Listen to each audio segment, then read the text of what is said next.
Arjun is wandering around the countryside. He is visiting with his cousin and best bud, let's say Krishna, and they come into his city, and Arjuna sees this beautiful, beautiful girl, and is just struck immediately. Oh my God, she is just so perfect. I just love her to bits. And he is seized with this emotional attachment to her, this passion, if you will. Arjuna was desperate to marry her. How could it be achieved? In Krishna's view, a Svayamvara, I can't pronounce stuff, would be too uncertain an outcome. Instead, Krishna proposed that his friend carry the girl away. Messages were sent to Yudhishthira, who consented to the cousin's plan. Carry the girl away. Now, this is even more complicated when you recall that this is Krishna talking about his sister. His younger sister is being lusted after by the very married Arjuna. Now, polygamy is a thing. Arjuna's father had two wives. The five Pandava brothers were from two different women. So this is a culturally accepted norm, but still, this is a little, uncomfortable beyond that. If you accept that, all right, fine. Polygamy, great. You want to get married. You are wandering around. You see a nice, pretty girl, and you're gonna go for it. But this pushes further than that into kidnap, sexual assault, rape. You can voice it a number of different ways, but that's what is being talked about here. And Krishna is okay with it. So it happened on a favorable day. Arjuna seized the beautiful Subhadra and galloped off with her in Krishna's chariot. He kidnapped her. And we're never really given her perspective on this. We're just given the perspective of the other men around her. Krishna speaks to his older brother, who is outraged at this indignity, an indignity to the family's honor, but doesn't really come to his sister's defense individually. Krishna says, "My dear brother, think about it. There's no sign that Subhadra was unwilling. And after all, she's gone off with the noblest kshatriya in the land. To seize her by force accords well with our warrior tradition. There's great advantage for us in this match." Wow!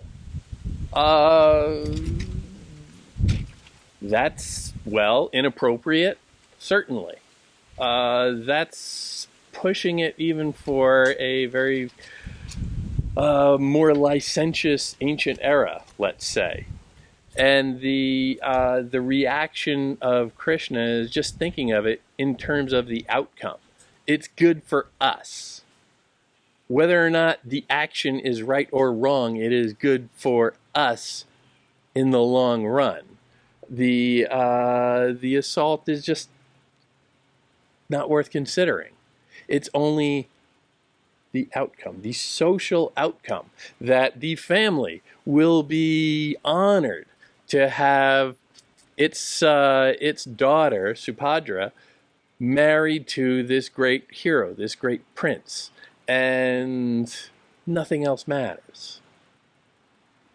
Now, this is just awful.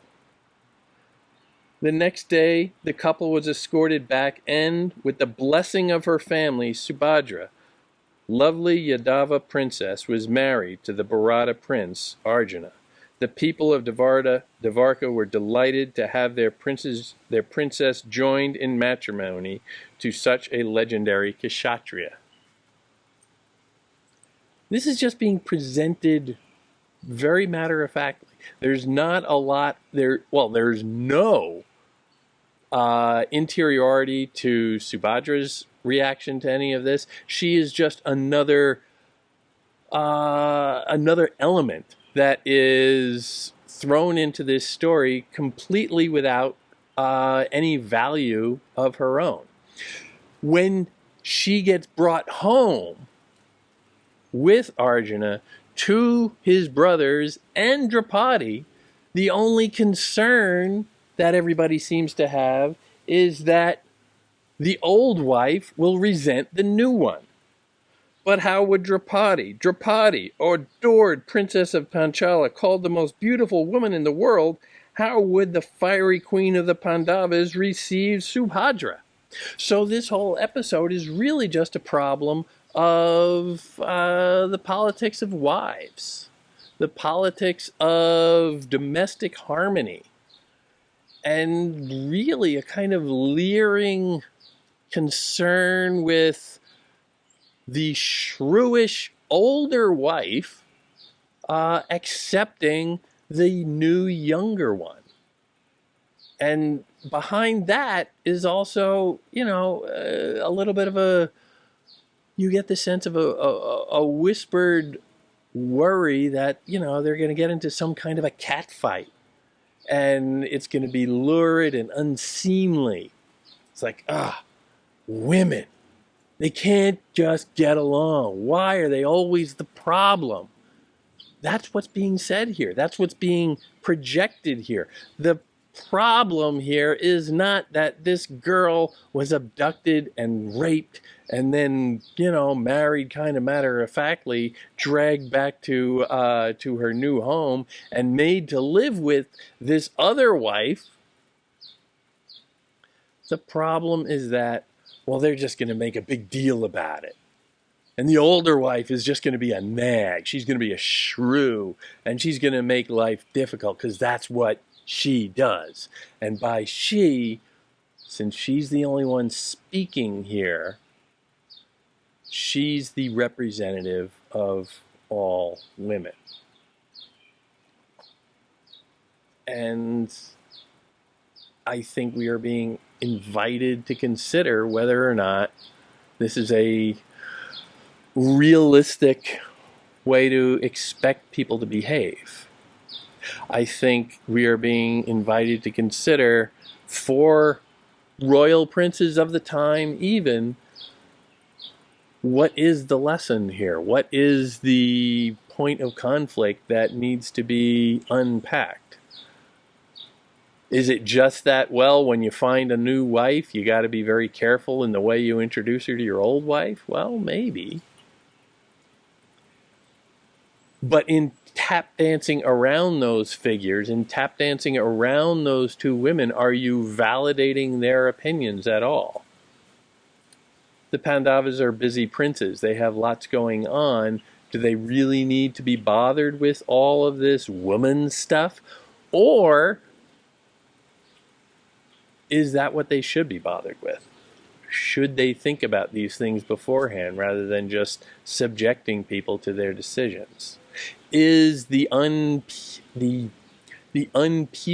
of the marital problem just a representation of the care that they need to give to domestic problems in a political sense? The complications tend to go haywire from there.